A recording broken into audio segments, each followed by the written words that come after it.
end. Won't somebody please, please tell me what's wrong?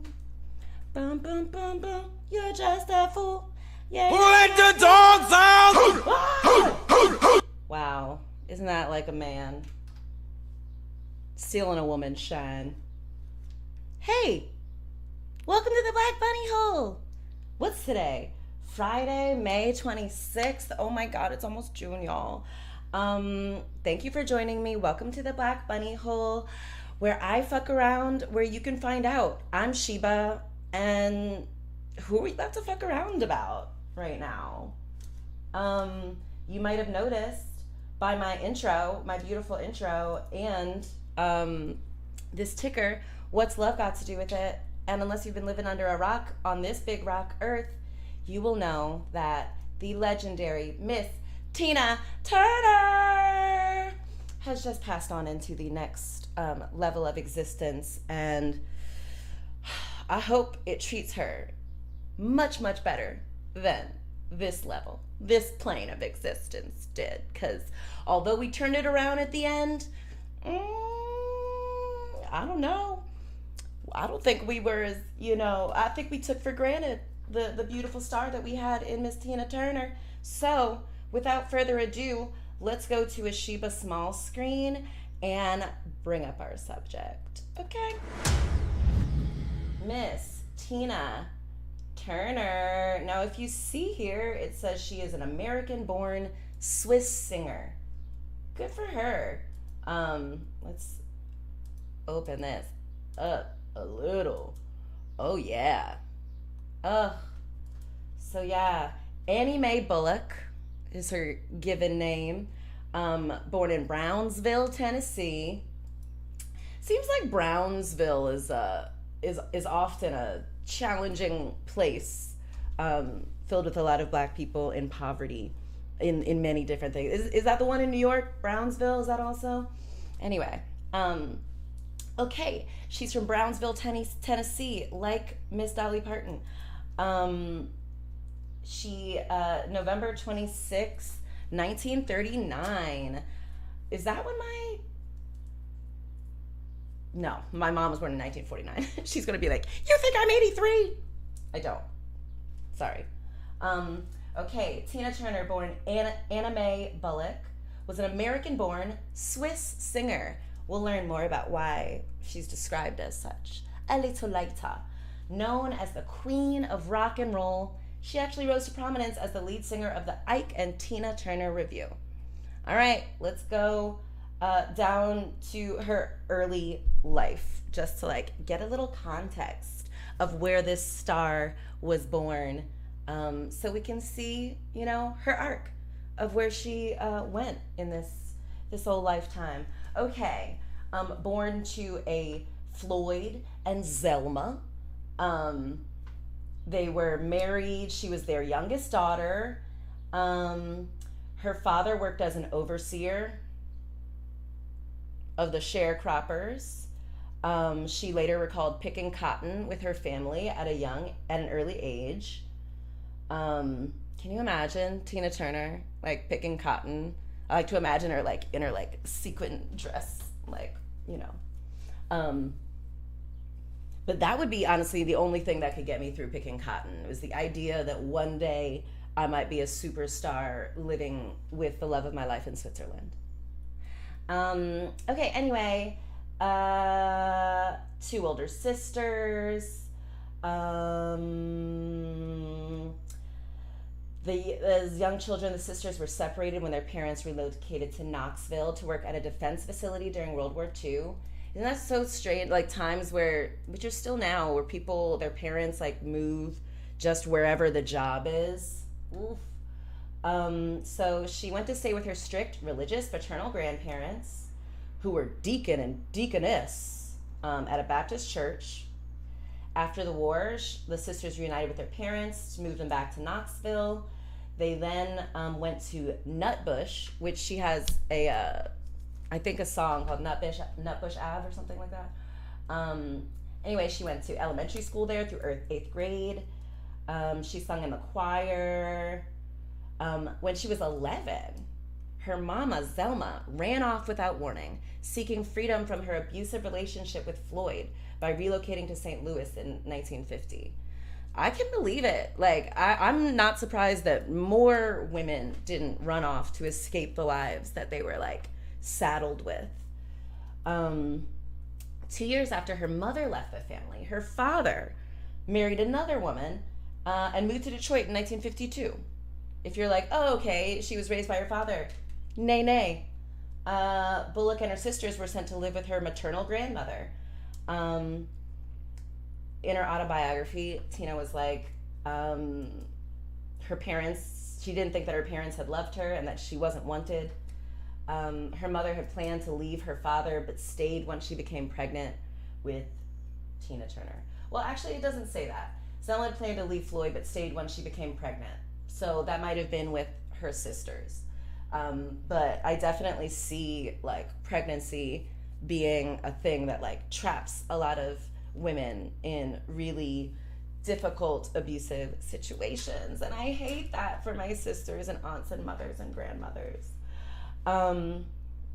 Okay, Turner recalled her mother was a very young woman who didn't want another kid. And then she had Tina. So that's got to be difficult growing up knowing that your parents just, like, don't love you and that you actively made their life more difficult and that they blame you for it. Ooh, girl. Okay, so as a teenager, she worked as a domestic worker for the Henderson family. Her half-sister died in a car crash along with her cousins. Ooh, a self-professed tomboy. Tina Turner joined both the cheerleading squad and the female basketball team, and socialized every chance she got. Now, when she was 16, her grandma died, so she went to live with her mother, who'd abandoned her, in St. Louis. She graduated from high school in 1958. After her graduation, she worked as a nurse's aide. Okay, so now 1957, she's what? Born in 39, so she's 17 or 18. She and her sister go to St. Louis. They're in Missouri for some reason. Oh yeah, because they were with their mom. They went to visit their mom. Okay, so Bullock and her sister, they Bullock is Tina Turner, by the way. They go to these night clubs and they see Ike Turner, who, let's like get a little thingy about Mr. Ike Turner, which I'm sorry, maybe it's because I've seen What's Love Got to Do with It, and I know, you know, how this turns out. I'm just like, man, that guy looks like he was addicted to cocaine and was an abusive drug addict and deadbeat. That's tough for him. Open link in new tab. Yeah, Ike Turner also has an interesting thing. Okay, he was born in Mississippi, November 5th, 5 days and, like, you know, obviously many decades before me. A Scorpio man, should have known, honestly. Okay, his parents were pastors.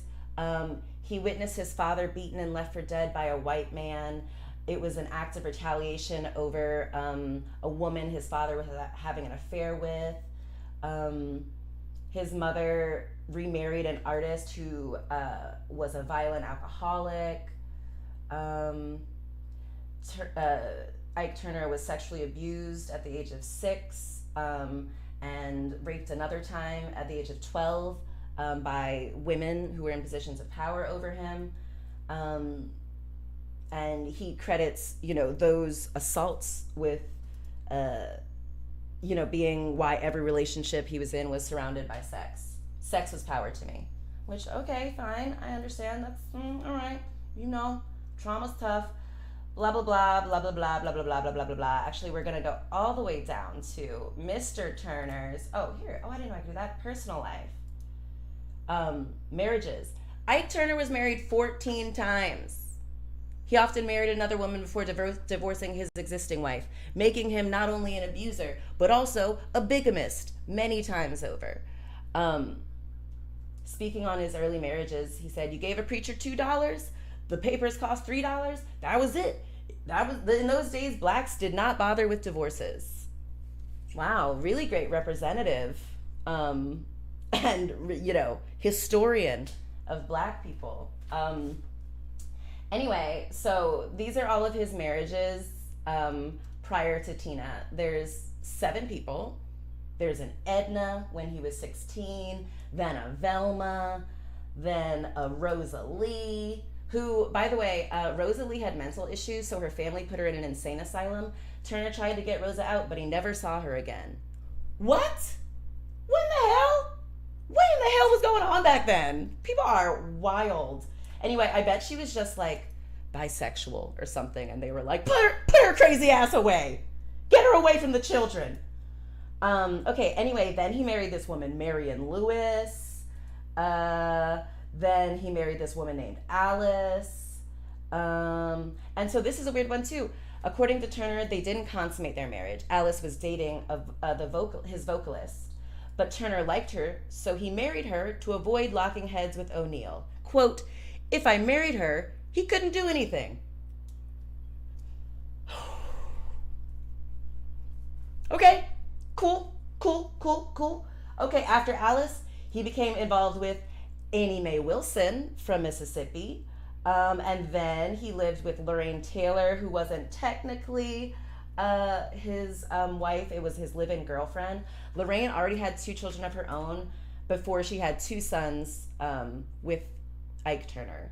Her parents apparently owned the Taylor Sausage Factory in St. Louis. Girl, why were you slumming it with Ike Turner? Like, no offense, I don't want this to turn into a whole, classist thing about us uplifting the working, class black man, but, girl, I don't know if that was the healthiest move for your life. Okay, anyway, that brings us to 1957, when Ike Turner meets what is to be his 7th or 8th wife, depending on if you count that last live-in girlfriend, Tina Turner. Yeah, that's Tina Turner. Okay. Also, though, before I get to that, I want to go to her personal life, because she had a couple early marriages too. Okay, so while she was in Brownsville, she fell in love with this guy, Harry Taylor. They met at a high school basketball game. He relocated to be near her. He was at a different school. Apparently he was really popular and had tons of girlfriends, but she eventually got him, and they went steady for a year. Their relationship ended after she discovered that Taylor had married another girlfriend who was expecting his child. After moving to St. Louis, she began acquainted with Ike Turner's band, which was called the Kings of Rhythm. Her sister was dating the band's drummer, so Tina began dating the saxophonist. She became pregnant during her senior year of high school. She moved in with Hill, the saxophonist, who lived with Ike Turner. About this guy that she got pregnant with. I didn't love him as much as I'd love Harry, but he was good looking. I thought, my baby's gonna be beautiful. Oh, I just feel so bad for women of those days. But I also know a lot of women were told kind of having a child is the most important kind of thing you can do, and having a beautiful child, that's where you get some of your value from. Okay, anyway, their relationship ended after Hill broke his ankle during a wrestling match with Kings of Rhythm singer Carlson Oliver. What? Why would that end their relationship? Anyway, Hill returned to his hometown before their son Craig was born, leaving Bullock to become a single parent. I want to see what that man's doing now. How's he feel being a deadbeat to Tina Turner? Oof.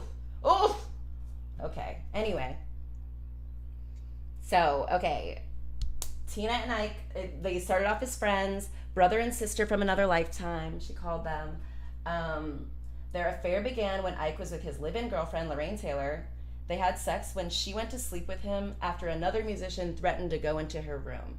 I feel so bad for everyone that had to be in the music industry. It was just a bunch of gross dudes, and you tried to get in where you could fit in, and there's just no protection for you. Anyway, let me go back to Ike and Tina Turner up here.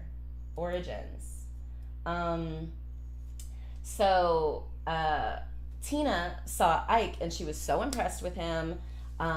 She asked him if she could sing in his band. and he didn't call her. Another night she was there and she like got the microphone and she did a song and he was really impressed. Um, anyway, in 1960, Ike Turner wrote "A Fool in Love" for singer Art Lassiter. Tina Turner was supposed to sing background, but the dude failed to show up for a recording session, and Ike had already paid for the studio time, so Tina was like, "Let me sing it." If you know "A Fool in Love," it's so good and it's so perfect, but it's also like a wee bit prophetic. Yes. Let's go to the lyrics of "A Fool in Love." Anyway, this is also what I sang at the beginning. There's something on my mind. Won't somebody please tell me what's wrong? You're just a fool. You know you're in love. You've got to face it to live in this world. You take the good along with the bad. Sometimes you're happy and sometimes you're sad.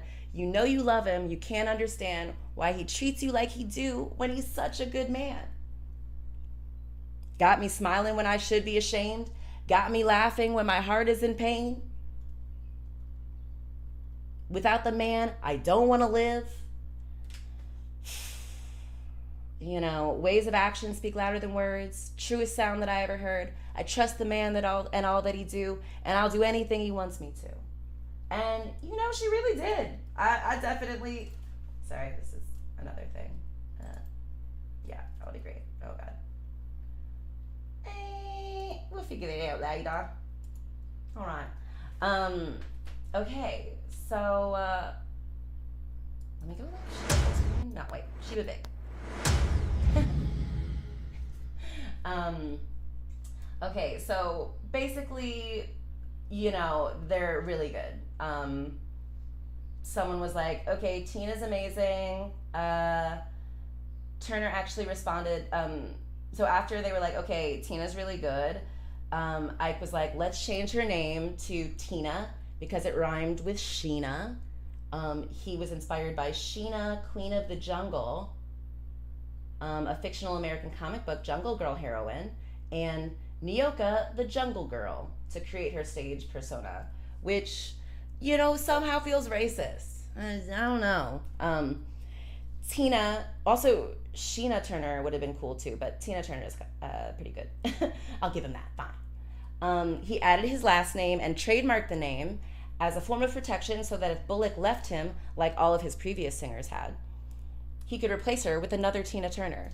Can you imagine the audacity of that man thinking he could simply replace Tina Turner? So dumb. And in fact, that doesn't work. So that's great. Okay, so "A Fool in Love" was their first single. It reached number 2 on the tracks. Oh man, it was like the blackest record to get on the white pop charts since Ray Charles's "What I Say." Remember that one?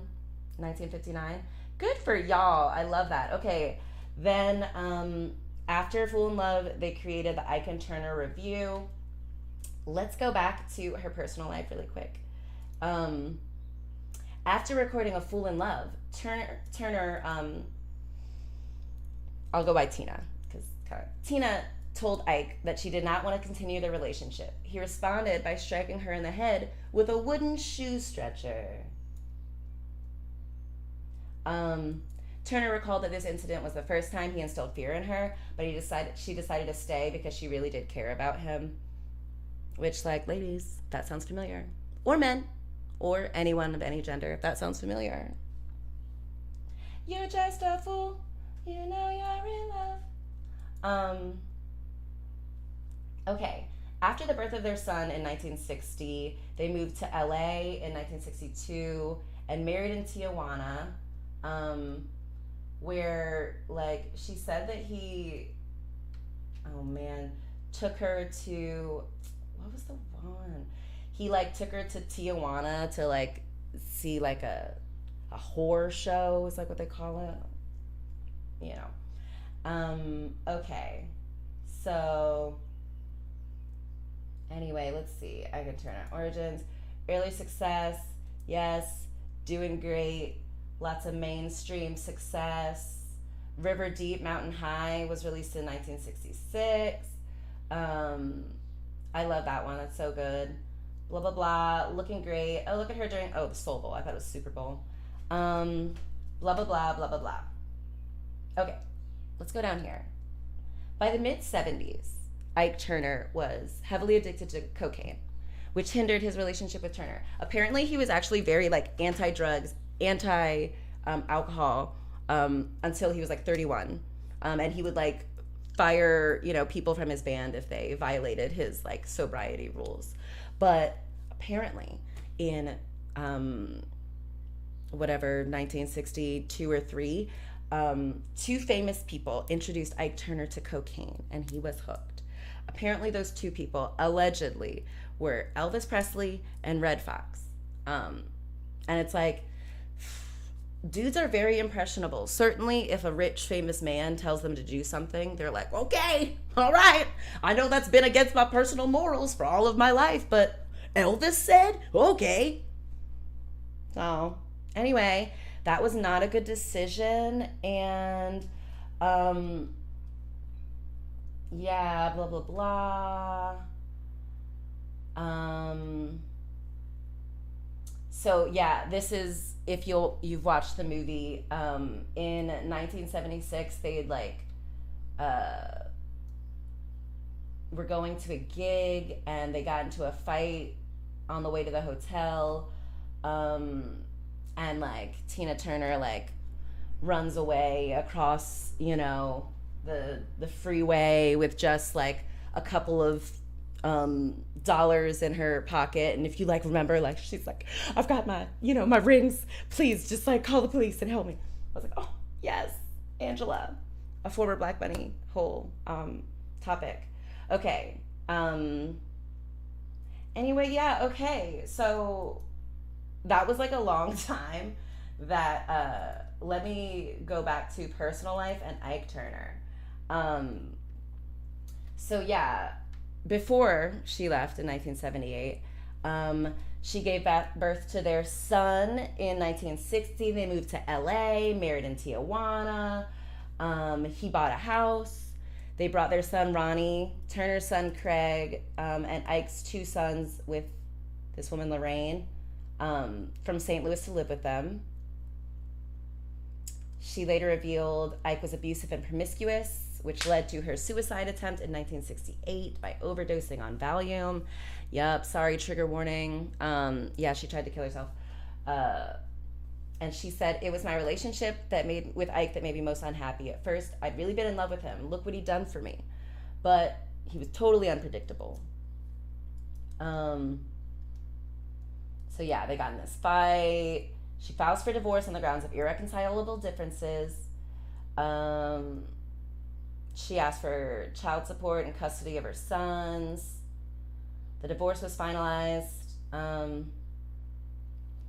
Tina took responsibility for missed concert dates, breach of contract, an IRS lien, retained songwriter royalties, but Ike got publishing royalties. She kept 2 Jaguars, some jewelry, some furs, and her stage name. Remember, Ike Turner was trying to like put his stamp on her so that he could, just replace her when she was no longer useful. And anyway, she won her name back in court. Love that. What was another thing that I wanted to like highlight about this?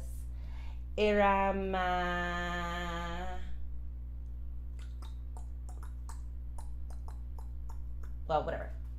Anyway, several promoters lost money and sued her to recoup their losses because like they were the Ike and Tina review for like almost 2 decades. So people were like, what happened? Because also like everyone kind of like didn't say anything about the abuse. I think that's kind of how it was back then. They were like, well, of course men get a little pity, but were the women being mouthy?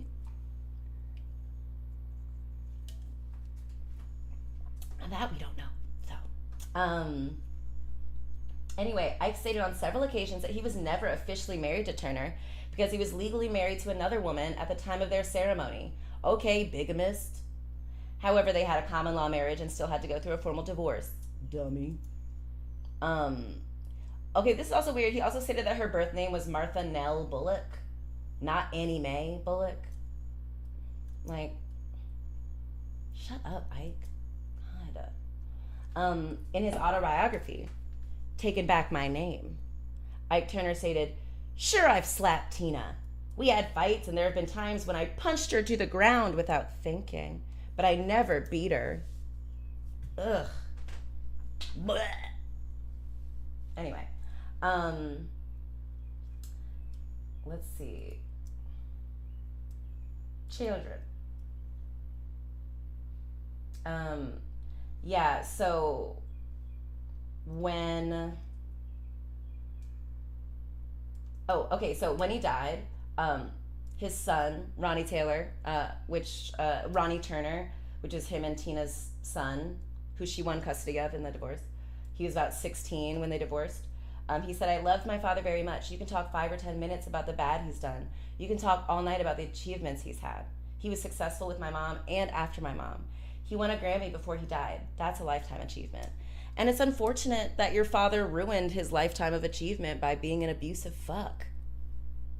By fucking literally every person who would let him. By carelessly having children with whoever. And again, by being an abusive fuck.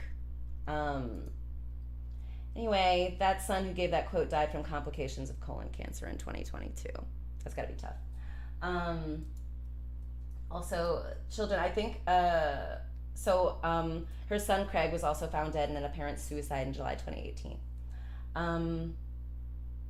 Do you remember in What's Love Got to Do with It when she was just like being Tina Turner, Ike Turner's wife, and like some woman drops off 2 children at her apartment, at their house, and she just raises them?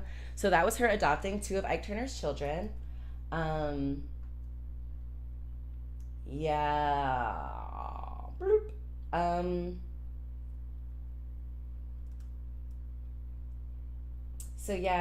Turner wrote in her autobiography that after her divorce, she became a little bit estranged from all her sons except Craig. In 1989, she said that she's still there for her boys, but there had been reports of Turner's estrangement from her sons in the years before her death. I believe it. If I had been like beaten and abused for decades, and then my children were still like, "Oh, but come on, Dad was like really cool. He like let us play the guitar with him," I would be like, "Go with your father. Go immediately." Also, ladies, I know we're told that no one is ever gonna love you. There's never gonna be a love like that between a mother and her child. But like, look at Tina Turner. I don't know if it worked out like that. Okay, anyway. Split, 1976. All right, so this was like a tough time for her. She had, she didn't have a lot of money. Lawsuits were mounting for canceled Ike and Tina Turner gigs. And so she was like performing in like Vegas lounges and, bars and things. She was kind of like a nostalgia act. Here, I'm just going to read this because I couldn't find the article that I was reading. So, her 1978 divorce had left her broke, in debt for canceled Ike and Tina tour dates, and with sons to support. Because, Ike Turner, you want to know where he was? He was struggling with drug addiction and getting arrested and doing a lot of stuff. Also getting remarried almost immediately after. So don't worry about Ike. He gonna be fine. Tina, on the other hand, was faced with like a public who didn't understand why one of the most iconic music duos of the 60s and 70s was suddenly breaking up and Tina was going solo. Record companies were hesitant to sign her solo. Quote, "I wanted to stop people from thinking that Ike and Tina was so positive, that we were such a great team." This was she was telling, there was an HBO documentary that came out in like March. So she was talking about this period. So anyway, people thought they were this great team, and so they were really surprised when she divorced him. And so she thought, if nothing else, at least people know what's going on. And this is talking about how she opened up in an interview, I don't remember which interview, about being abused, which in a time where they don't talk about that kind of stuff.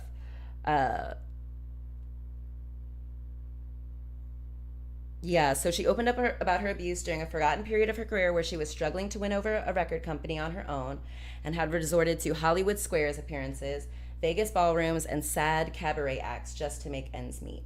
Oh, my girl, I hate that for her. Yeah, she did open for the Rolling Stones during one of their tours. Um, yeah, and what was Ike doing? Yeah, he was just being wild. Yeah, two famous people got addicted to cocaine. Later estimated that he spent 11, guess, $1 million on cocaine. His addiction caused a hole through his nasal septum, the pain of which he relieved by, what do you think? That's right, more cocaine.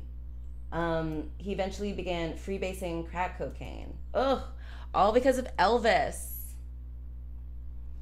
And, a weak constitution. Anyway, let's go back to my girl. 1983, 2000, Wikipedia calls this her career resurgence in superstardom.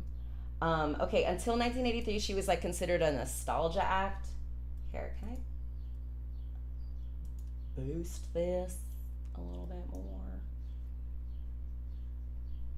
Yeah, that's better. Let's see. Killing it. 76, Sonny and Cher show. Career resurgence. Here we go. Okay. So she was performing at mostly hotel ballrooms and clubs. She was then signed with Capitol Records, which, that's like the big one, I think. Yeah. She released a cover of Let's Stay Together, reached a lot of charts in Europe. Then Capitol Records was like, okay, you have 2 weeks to record Private Dancer, an entire album. And she did it. It reached number 3 on the Billboard 200 and number 2 in the UK. Private Dancer was certified 5 times platinum in the US, sold 10 million copies worldwide, becoming her most successful album. In 1984, they released the famous What's Love Got to Do with It? Betty Gives Me, Private Dancer. She duetted with David Bowie. She won a Grammy. She won 3 Grammys, including for Record of the Year. And this is when she was like, what? She was born in 39, 49, 49, 59. Oh, like 40-something. Girl, yes. Ugh, so if you're like, oh, I'm approaching 30, I don't know what to do. Maybe you're going to be Tina Turner. Maybe you're about to have a later in life resurgence and superstardom, like myself. Okay, so does anyone remember this? She traveled to Australia to star opposite Mel Gibson in Mad Max Beyond the Thunderdome. Oh, look at her. There she is, actually. Yeah. You see? All right. I love that for her. Is she like Furiosa? Aunt Entity, actually. Oh, wow, I love it. She's the founder and ruler of the town. I love that for her. Actress, too. Now, that's a surprise. Get it. Okay. Well done. She got an NAACP award for it. It grossed $36 million. She recorded 2 songs for the film. We Don't Need Another Hero. Yeah, that's a good one. She performed in Live Aid. Okay, she performed a Live Aid alongside Mick Jagger. Their performance shocked observers when Jagger ripped her skirt off. Remember, like 10 years later, when Janet Jackson, they like ripped her boob out, and it was like the end of her career for a long time. How come we let white men keep assaulting black women and like clutch our pearls?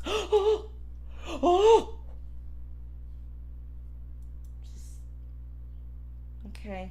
Um, okay. Nominated for another Grammy, lots of things, featured singles, blah blah blah.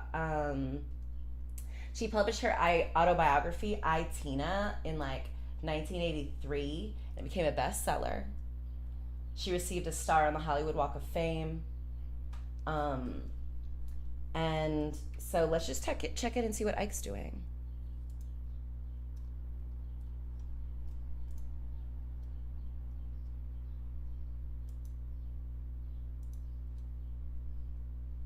Mm,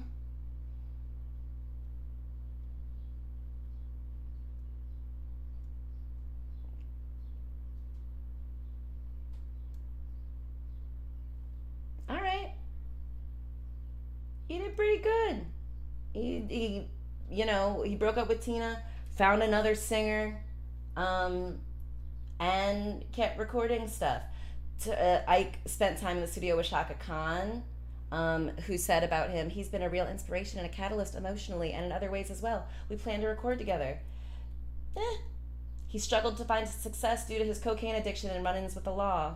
Oh, I'm sorry for him. That's sad. Okay, well, let's go back and see what T's doing. All right. Doing a bunch of... All right. Touring in Europe. Foreign Affair... her Foreign Affair European tour broke the record for a European tour that was previously set by the Rolling Stones. So in 1991, Ike and Tina were inducted into the Hollywood Rock and Roll Hall of Fame. Ike Turner, though, was incarcerated at the time for drug charges, drug convictions, and Tina didn't attend. Good for her. You know who accepted the award on their behalf? Phil Spector, who we'll talk about later. In 1993, the semi-autobiographical film What's Love Got to Do with It was released. That was a great one. That's honestly where I got to know a lot of Tina Turner's life, because I grew up listening to her, loved her. And so imagine my shock when I saw, like, fuck, what was going on behind the scenes. That's also how I felt when I watched the Temptations movie. Like, oh my God, I hate that, like, people can write and sing such beautiful words, but, like, literally just be doing it for money, like having no substance behind those words. Like, their actual lives are not that. Billy says, you never saw Mad Max Beyond the Thunderdome? No, I didn't, but I saw Mad Max Fury Road like a bunch of times. I don't know why, but like the period of my life that came out, I watched it like all the time and I loved it. Yeah, thank you. My bad, America. I'm on it. So Billy says, I know, y'all. It's a team effort, okay? All right. So, I don't want to fight. I don't really want to fight anymore. Is sort of how that song sounds. She went on a What's Love tour, blah, blah, blah. Releasing Golden Eye, which is written by Bono for the James Bond film. Did a bunch of other stuff. Then at a July 2000 concert in Zurich, she announced she'd retire at the end. All right, then she got a Lifetime Achievement Award. Her album in 2004 was her highest charting album in the U.S. It went platinum. Made a public comeback in February 2008 where she performed alongside Beyonce. She won a Grammy as a featured artist on River, the Joni Letters. Oh, that's interesting. Greatest hit compilation. Okay, and then in 2009, she officially retired. Then she did a lot of like global music foundations, a Swiss Christian musician thing. Oh, she was a Buddhist.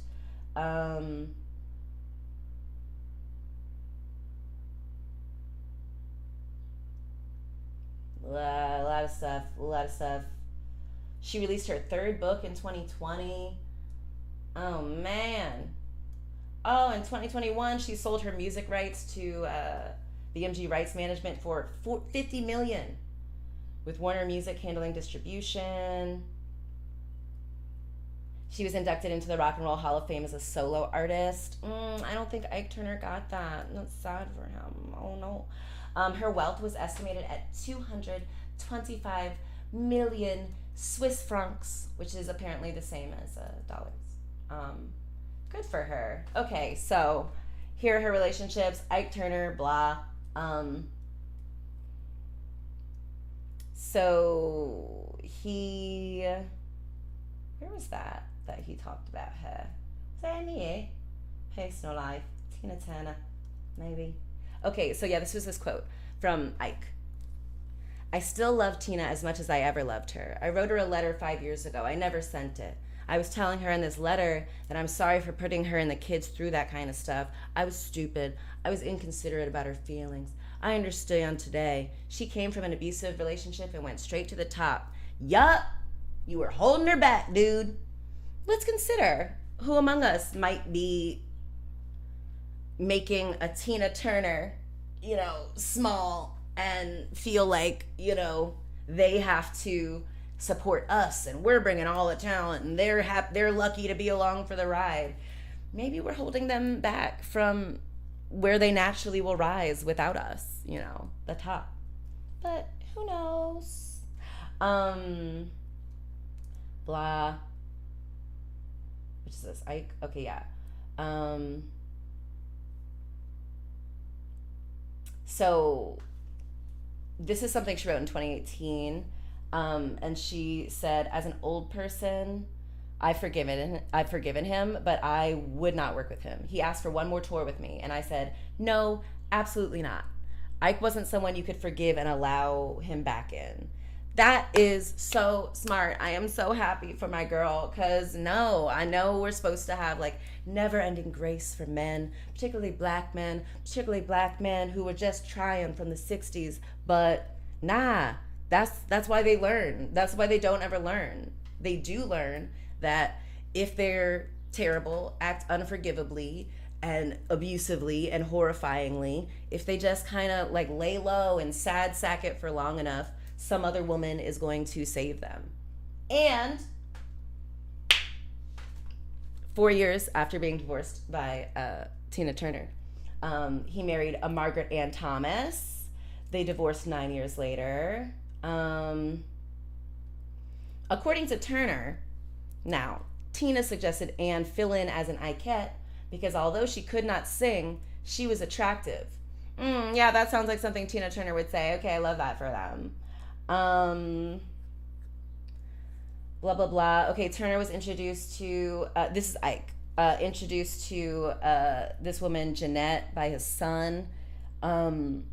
Anyway, she was married to him for like 12 years from 95. Oh, what? To 2000. 5 years. Never mind. So in 2019, she said that the film What's Love Got to Do with It, quote, assassinated Ike's career. But more than that, it broke his heart. Ike doesn't get any recognition because of all the negative things shown in the movie and his relationship with Tina. I went through things with Ike too, but there's a time to forgive and to let go. To strip him from having the opportunity to get recognition in an area where he was entitled to deserve it, it's so wrong to me. Ma'am, sorry, you were only married to this man for 5 years and you called it quits. Like, Tina was married for 16 and he beat the shit out of her. And you didn't even have any kids with him. She had several and they were assholes to her. Like, maybe shut up. And like, what's she talking about? Assassinated his career. His son said he won a Grammy. He kept performing. It takes a lifetime to talk about all of the things, all of the good things he did. So just spare me, you know. Another thing, oh, and so after this woman, he married this woman, Audrey Madison, and then filed for divorce 2 months later, but then reconciled the next year. Um, she appeared as a contestant on The X Factor and released a memoir called Love Had Everything to Do with It. Audrey, girl, you like, no offense, but you know Tina Turner. Stop stealing all of her, smoke. Um, yeah. Anyway, I think that's enough of Ike Turner. I think we can see that his life turned out fine. Um, yeah. Okay. Blah blah blah. Um, Actually, one more thing about Ike Turner. So upon his death, um, in 2007, people who spoke at the funeral were Little Richard, who I love, Solomon Burke, who I'm indifferent to, and Phil Spector, who, if you know him, was a very famous record producer and songwriter, known for innovative recording practices. However, also he was convicted of murder. He shot this actress in the face at his house. He also was known for being super crazily abusive to Ronnie Spector of Ronnie and the Ronettes. And look, personal life, relationships, and children. Okay. Sorry, and this is just Phil Spector, someone who spoke at Ike Turner's funeral. So this guy, Phil Spector, married Ronnie Spector in 1968. They adopted a son. As a Christmas present, Spector surprised her by adopting twins. And then she apparently escaped from his mansion barefoot with the help of her mother in 1972. She said that Phil Spector had imprisoned her in his California mansion, subjected her to years of psychological torment, sabotaged her career by forbidding her to perform. She forfeited all her future record earnings and surrendered custody of her children, alleging that this was because Spector threatened to hire a hitman to kill her. His sons both stated that their father kept them captive, sexually molested them. It made it so they would be sexually molested by other people. Anyway, though, he was on bail and awaiting trial for murder. He married his third wife, who was 26 at the time. All this to say, rich, wealthy men with a talent like music or talking or music production, they're good. They're fine. They navigate through this life just fine. They always find another woman who will sweep up after them and know their good heart and hold space for them. So we don't have to collectively as a group. Don't worry. These dudes will be good. Okay. Let's go back a little bit. Phil Spector. Yeah. Ike Turner. Okay. Oh, I want to see the thing that he said about fucking Tina. Let's see. Control F. I'm wearing kind of long nails, so it's kind of hard.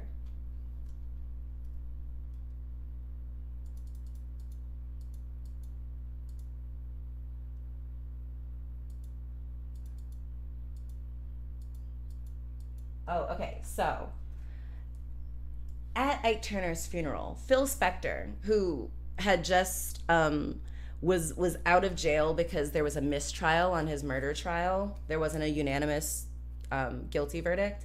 So he was not in jail right then. But he said in his eulogy, he said that criticized Tina's autobiography and its subsequent promotion by Oprah as a, quote, badly written book that demonized and vilified Ike.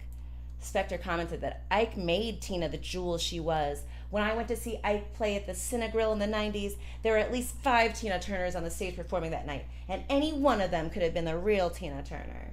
See, these dudes just be jealous as hell of women who are the actual talent. And so they abuse them and crush them and terrorize them and make them afraid to leave, and that they're not going to be anything without this dude, and that it'll just be too much trouble. So they stay and just get the fuck out, ladies. Get the fuck out, ladies. I don't know if I whispered that too quietly. Um, Anywho, yeah, that's all to say. The men and the people that like have all this support for like Ike Turner, that like Tina was a little too mean to him, like by being honest about like how he treated her. He didn't go to jail. Sorry, I'm like so thirsty today. He didn't go to jail because she, did anything to him. She literally was just like, I want to divorce you and I'm going to rebuild my life and I'm going to tell my story. And like, they're still mad at that. Like, we still have to like have grace for these guys. If they want people to talk nicely about them, don't beat people up. I mean, I don't want to say it's like easier said than done, but I've just gotten through my life very expertly without doing it. So just like try it. Okay. Anyway, 1986, which is a couple years after her Tina autobiography comes out. It's like she's already superstar. Everyone loves her. I think What's Love Got to Do with It already came out. She meets this German music executive, Erwin Bach, who is 16 years her junior. Yes, bitch. Initially friends, they began dating, and in July 2013, after a 27-year romantic relationship, they married in Switzerland. Oh, and she's been a Swiss citizen since 2013. She describes this guy as her her true marriage, her first true marriage, her true love. And she writes a book after that called like My Love Story or something like that. And it's about him. And I just think that's really beautiful. I'm really happy for her. Children, blah blah blah, musical legacy and accolades. So Tina Turner is often referred to as the Queen of Rock and Roll and is considered one of the greatest singers of all time. She is noted for her swagger, sensuality, gravelly vocals, and unstoppable energy, along with her career longevity and famous legs. And I'm sorry, Ike, I just don't think everyone liked your legs as much. I don't think like your energy is that interesting. It's just Anyway, she held a Guinness World Record for the largest paying audience for a solo performer. She won a total of 12 Grammys.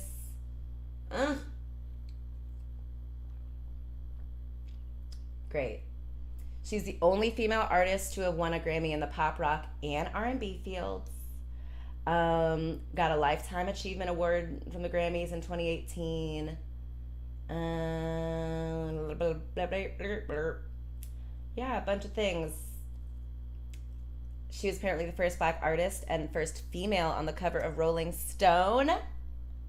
That's pretty cool. Yeah, and the rest of this is all. Anyway, she just died, I want to say, on Friday or Tuesday, very recently. So I'm sorry to hear that. But yeah, anyway, that was basically Tina. Our lightning round is off today, so, and like, I don't want to go too long, so let's go to like, where's she at now? I really love this. You asked me if I ever stood up for anything. Yeah, I stood up for my life. That's so true. I love that for her.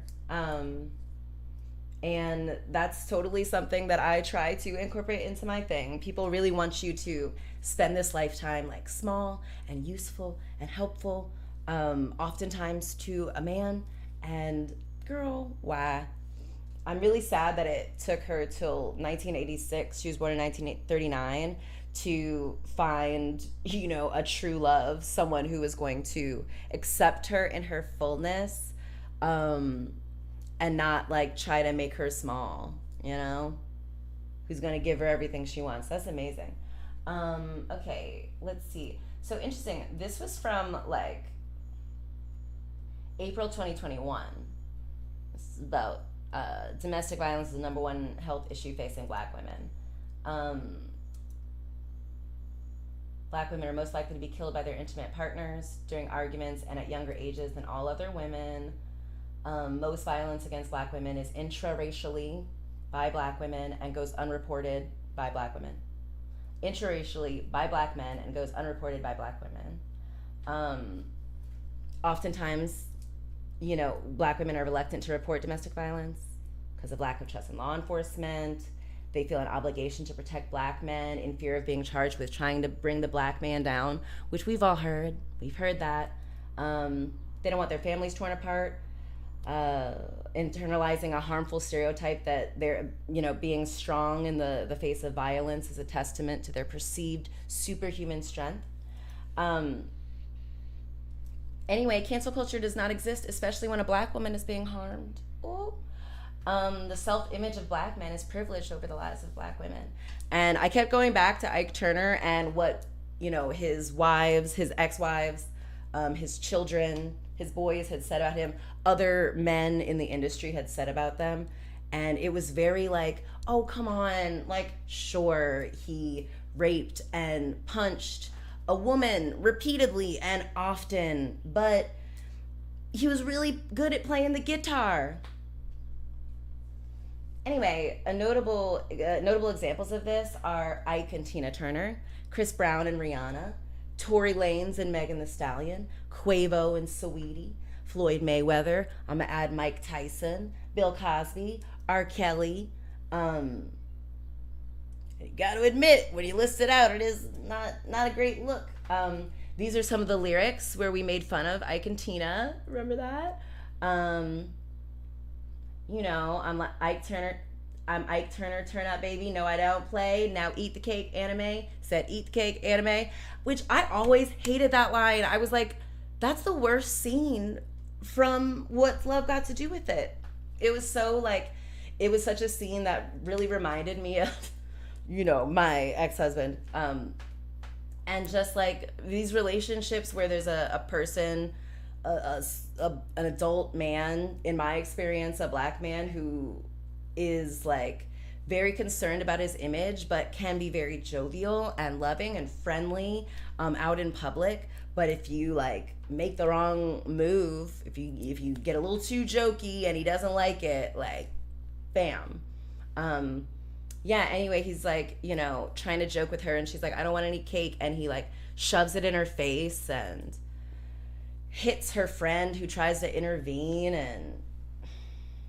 And I feel like after that, in the movie at least, it was like she tried to run away and her mother, who, if you'll recall, abandoned her and didn't like her, called Ike Turner and told her where she was and was like, that's your husband. Like, oh God.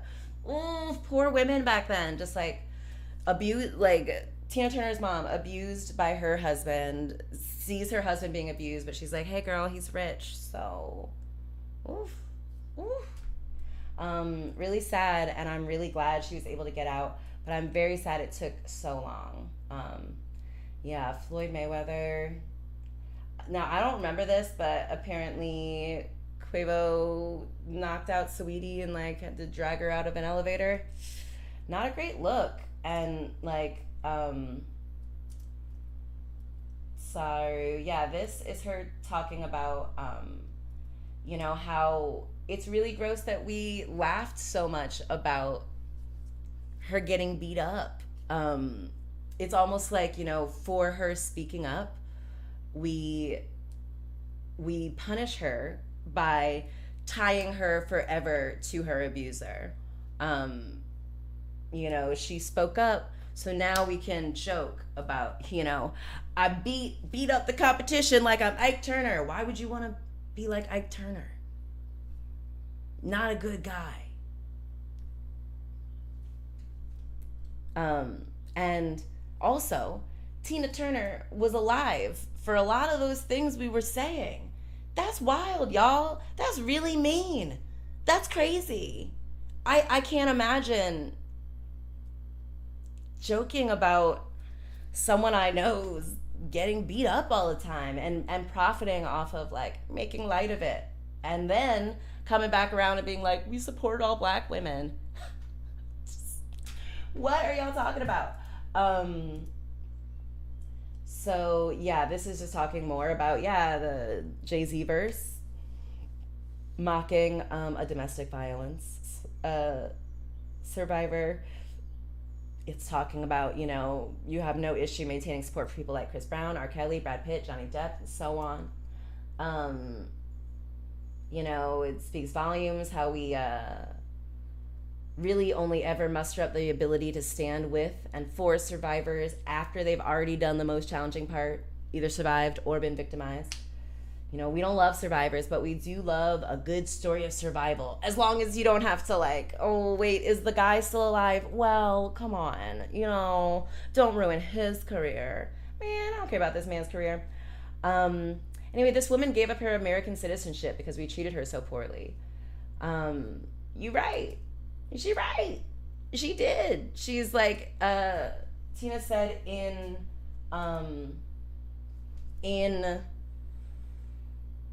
Europe, in the US, she's not like Madonna, but in Europe, she's like Madonna. They fucking love her there. She's a superstar. She lives in her palatial estate in Switzerland.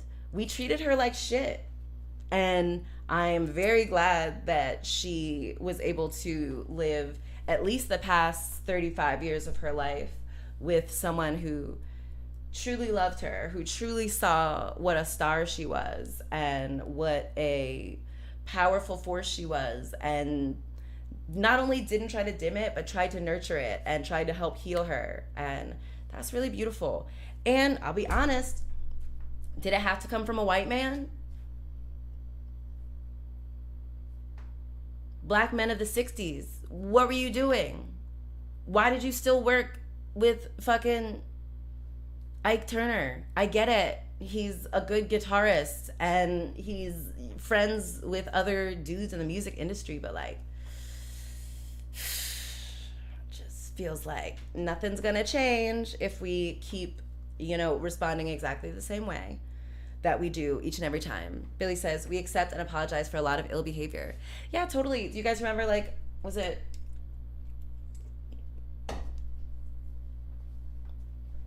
Sorry. Was it a month ago or so? Jonathan Majors? I feel like the first initial reaction was kind of to make fun of that it was a white woman, with him, and that she was lying, and we still kind of are oh, well, I hear it was her fault. She was grabbing his phone. And so, and they're trying to take a black man down. And how could we believe that a black man could do this? This is more of the, what they do to assassinate the characters of black men. And I don't know. What if the music industry, these, white power structures keep promoting the shittiest of black people, the most harmful, the people who are the worst kind of gatekeepers, and people who speak up are pushed out or harmed or not believed or made fun of, and they gotta flee the fucking country to get a little peace. B says, being wild and disrespectful is part of what the corporate culture incentivizes and performs, an archetype for black manhood. Yeah, I can see that. Absolutely, being wild. Exactly, that's so true. And while I do love, I do think we have to shake off the idea of respectability politics and having to perform for white people and things, and not having to conform to their arbitrary rules. That's absolutely real, but I just feel like more often than not it manifests in we just demonize black women, and we say they look like men and they're mean and they're masculine and they don't support black men and they're nothing without black men, and just leave us alone, okay? Jeez. And the music industry is still notoriously very horrible, very misogynistic. It elevates abusers. It's infested with abusers and rapists, and it pushes out people who are victimized by them. And people are still on the fence, about R. Kelly, about Chris Brown, about Ike Turner, and what? Just, don't,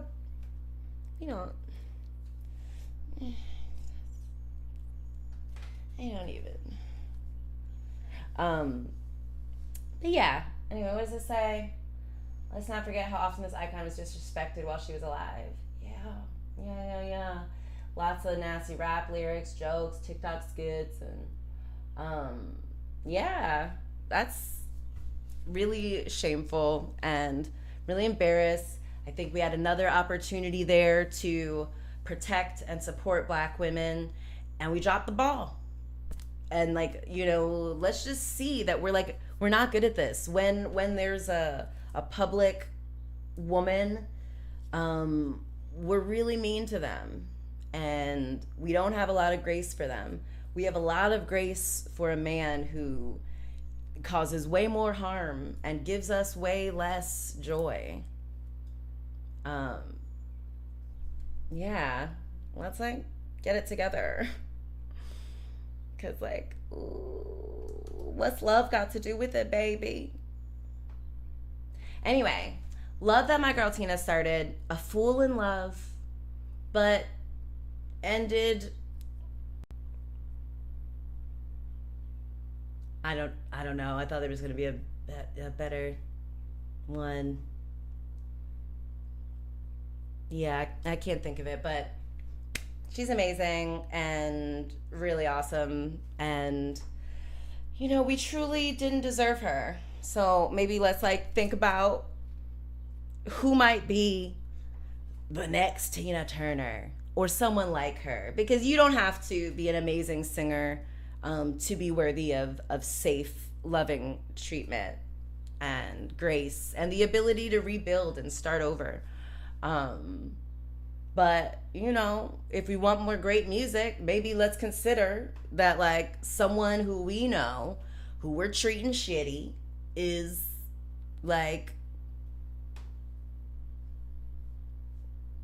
gonna be great someday. So maybe we should be a little nicer. I think we should be kind for the sake of being kind. But also I'm seeing a lot of people who are, I'll say men, I'll just use Ike Turner, we want to, remember his legacy of the good, helpful things he did. But I think we should all hope to be remembered accurately. And trust me, I wish he wasn't an abusive asshole. I wish he wasn't a womanizing piece of shit. I wish he didn't consistently abandon his children only to swoop back in, with a present or some money or, a gig when they're adults. Anyway. Yeah, I think maybe if people know, certainly these generations now, people who are alive now, we know that, I could make a really good song, but if behind the scenes I'm beating the shit out of Billy and, he's okay with it, what are you guys gonna do about that? You guys aren't gonna help? You're not gonna be Sheba, I get it, you're really funny, but I don't want to support someone who's abusing another person, so I'm gonna just not watch. That kind of is what we should be doing. But maybe don't start with me. Maybe start with a wealthier man who has done a lot more punching than I have. But yeah, I think we just, they teach us to idolize these celebrities, these males, power, dominance, and we don't have to. It's gross. It gets icky. It makes us look really bad. Tina is looking down us shame, shame, shame, shame, shame, shame, shame, shame on you if you can't dance too. That's another Tina song, I think. Wouldn't that be wild if not? But it is. Yeah, okay, can we do a quick little lightning round?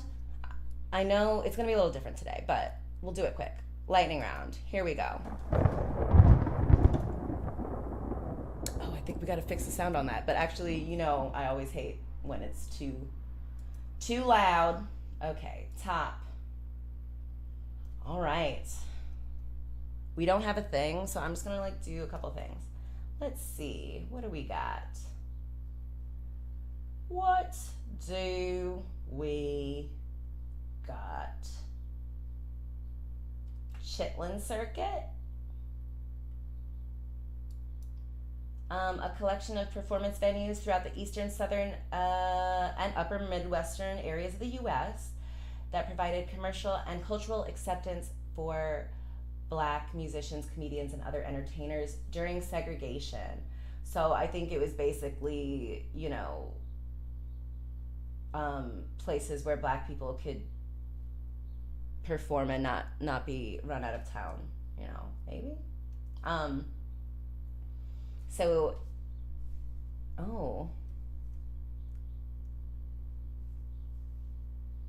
have y'all had chitlins?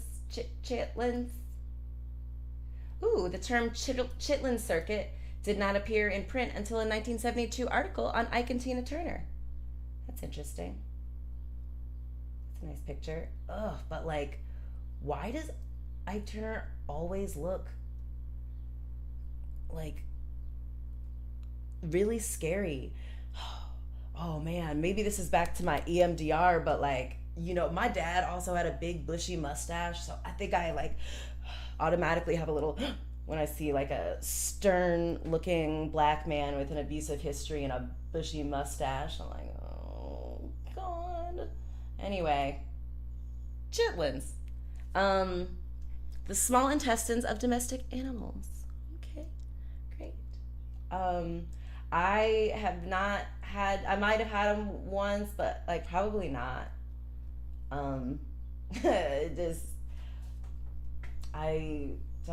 We don't need to eat them. So why are we? Are they good? Let's see. What? Did you know that andouille is another kind of French chitterlings? But it's made... What in the hell?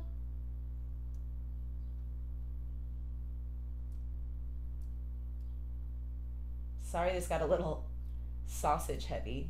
Hot links.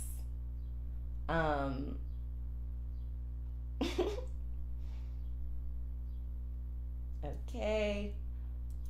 Creole cuisine. So a cuisine style born in colonial times from the fusion between European, African, and pre-Columbian American traditions. That's pretty cool. This looks delicious. Is ceviche Creole? Wow. Real delicious. Anyway, I think that's about, I got really into, oh no. Oh, here we go. Nope. One more. That's the one. Yeah, sorry that the lightning round doesn't have our usual timer. Very sausage heavy for some reason. And yeah, what did B say? The rap group Little Brother made an album with that name. Chitlins, I assume. But yeah, anyway, Tina Turner. Rest in peace. Sorry we couldn't give you a more peaceful life. Hopefully we will learn from how we treated you and treat other black women we might come across with a little bit more grace, a little bit more love, a little bit more, compassion. How we might, I don't know, a wealthy black man or something like that.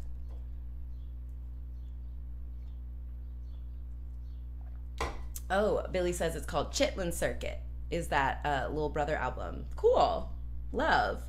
Yeah, so what was your favorite? That was kind of a long one, but my queen just died, and we just did her so dirty for so long. So the least I can do is spend a little time understanding her, understanding the people in her life, and celebrating her. She's amazing. Billy says, I need more water. No, I'm good. I think I'm about to wrap up. Thank you so much. Learned a lot. I love that I keep improving. This was a kind of a detour on this one from at first we were kind of very popular pop culture kind of people who are famous today and have had a lot of things. And not that Tina Turner is not that, but she is a little bit more like history. And I think maybe these next couple episodes, I'm going to do a historical one. We'll do a look back on like, you know, because time is not linear. Me and Billy just saw Interstellar. So we, you know, we in the galaxy now. We don't know. We could go back in time. We could go forward. We could go parallel universe. We don't know. We don't freaking know. Thank you, Billy. It'll show up in a second. It says, this is hilarious, great episode. Thank you. You know, still not up to my standards, but that's okay. You know, I've got time. I'm amazing. Smash that subscribe button. Thanks, Monique Mainwright, for being my newest followers, but I'm gonna need some new ones, okay? What's love got to do with it? Everything, because y'all love me. Come on. Thank you so much for coming down the Black Bunny hole. I hope you have found out a lot from our fucking around. I hope it's been fruitful. I certainly learned a lot, and yeah, love that for us. Oh, did I mention that Phil Spector was later convicted after he gave that eulogy where he was shading Tina? He was then convicted and sent to prison for murder. He shot this actress in the head. Yeah, and maybe could we get all of the sociopaths out of the industries? Could we just have them go home and take a nap? Anyway, thank you, Tina. Thank you, Annie Mae. You're amazing. You know, Annie Mae was my grandmother's name also, by the way. Thank you. This was amazing. Love you. Man, can't wait to fuck around and find out something next time. See ya. Bye. Let me see. Sorry, let me set this up. Hold on. Oh, man, No, I'm good. You're great. You are so talented, Sheba. You just got it. Okay, here we go. Thank you. I will see y'all. Wait, no, hold on. It's going to be a seamless transition once I get it. Okay, and here we